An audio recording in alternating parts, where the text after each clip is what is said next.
"13 years ago, I set on a boat in Negril, Jamaica, beaming at my new bride as only a new husband can, as she stood on the edge of a cliff preparing to jump into the ocean below. As she approached the ledge, she peered over into the depths, and fear took hold. The guide gave the signal to jump, and her left foot went forward 3 times, but her right foot remained firmly planted. The boat, we joined in the encouragement. 3, 2, 1, jump! Actually, we did that like 20 times. But despite our best efforts to convert her to yes, fear kept her at no. 4 years ago, my wife and I again found ourselves on the edge of a very different cliff, attempting to get from no to yes. But this time, it wasn't the cool, beautiful ocean that beckoned us, but it was the war-torn country of Uganda. Why Uganda? Well, it started when a friend of mine had a photo exhibit illustrating the plight of the South Sudanese people. These photos struck me to my core, and I felt, as a response to my faith, I had to go and visit. That trip allowed me to peek behind the curtain into the realities of the world, to see, smell, and taste abject poverty. Friends of ours were moving to Uganda, and they were aware of our passion for this area of Africa, and they asked us to consider joining them at an organization known as Restoration Gateway.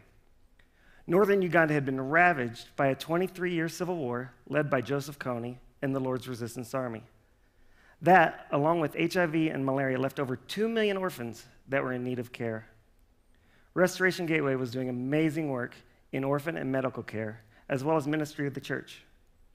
But that could not have been farther from our lives in Indiana. But my wife and I, we felt compelled to pursue it. For those that wanted to go, a year-long training was required. But ironically, that year only gave us more time to look over the cliff of fear. How will I get time off from my job as a pilot? How will we pay our mortgage? How will we educate our 3 children? Will there be adequate medical care? Will we be safe? Will we lose relationships with our friends and family? And most importantly, will there be gelato? One of the most critical issues that was facing us was that our oldest son, he has very high-functioning Asperger's. He was excelling academically and socially in his school. Did we want to risk pulling him from this school to move to the developing world?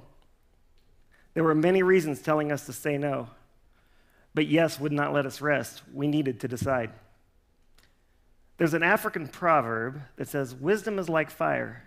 People take it from others."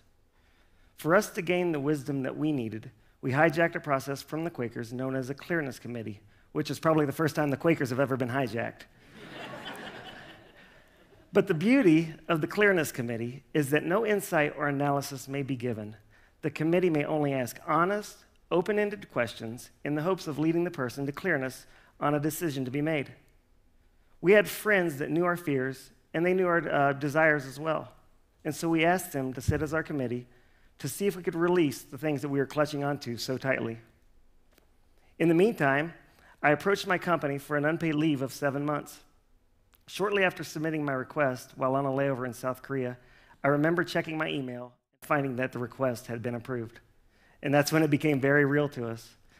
I remember secretly sort of hoping that I could get a no, and that way I could tell my friends, you know what, we tried, it didn't work out, we're staying here. Instead, I remember calling home, telling my wife, waking her up, it was like 8 in the morning. Yeah, hey babe, we're going to Uganda, what have we done? There are many reasons to say no. No gets support. No is reinforced by friends and family. No makes sense. Driven by fear, no is easier. So where does yes come from? Yes comes from hope. Yes comes from dreams, from beyond reason, from imagination. And where do we find our yes? We actually found it living deep inside of our hearts. And what did we find when at long last we took that leap into yes? We found a richness to life we had no idea existed. People, trust, culture, life, and new loves. But also we found pain, in reality, a lot of pain. I can remember one day at the orphanage, we had a program where we invited family members in for a program, and seeing one orphan girl crying because she realizes that there is no one that's going to come for her. We actually found ourselves living in pain and joy, a constant tension often. One day I took a group of orphans to the neighboring village where we were going to sell eggplant, and one of the girls was from that village. We ran into her grandmother. As we were making our way through the village, I called her by her tribal name. She said, "Actually, Uncle, my family calls me a different tribal name. They call me Afoyo." And I knew Afoyo meant thankful. So I said, "Well, why did they call you Afoyo?" And she said, "My family's thankful to God because I'm the last family member to survive." I met many people that had multiple children that died. And I remember thinking, how can they be grateful? Why are they not wanting to curse God? How can they have such profound gratitude in the midst of such deep suffering? And what's preventing me from also experiencing this? You know, in America, we're constantly bombarded with the message to seek out or consume what it is that we need to complete us. Yet here in Uganda, I found gratefulness and thankfulness for what remained. We also had risks. My entire family contracted malaria. I don't recommend it for a weight loss program. It works, but don't do it. But pain and risk aside, stepping through the barrier of fear allowed us to get to a place where yes outweighed those pain and risks. It allowed me to get other people to experience the fullness of life, to get them to the reward. The reward of hosting a soccer tournament for a group of orphans.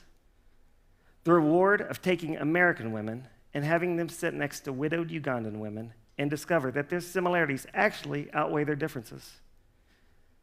The reward of teaching. Shortly after my arrival at Restoration Gateway, I was asked to teach math for grades 3 to 6. I not only got the reward of teaching, but also got to join in the celebration when out of 84 schools in the district, our group of orphans finished third. And we had one student that had the highest score in the entire district.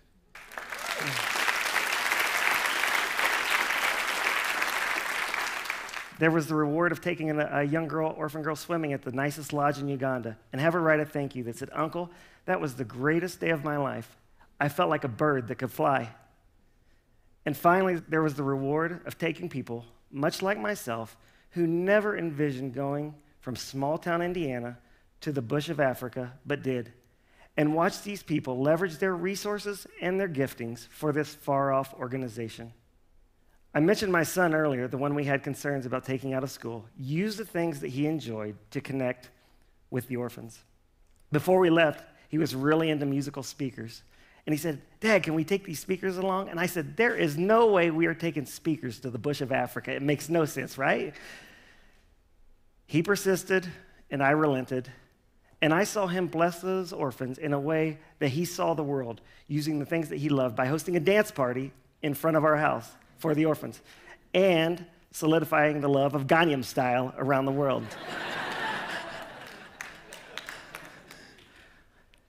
My wife ended up eventually removing that voice of fear from her shoulder, jumping from that cliff, experiencing the thrill of the fall and the ocean below. I too had to jump from cliffs along the way. In order to say yes to the things that didn't make sense, I had to say no to the things that did. I had to say no to self. I had to say no to comfort. I had to say no to predictability. I had to say yes to all that was not known. I had to take the leap. Thank you very much, or Afoyo Matek.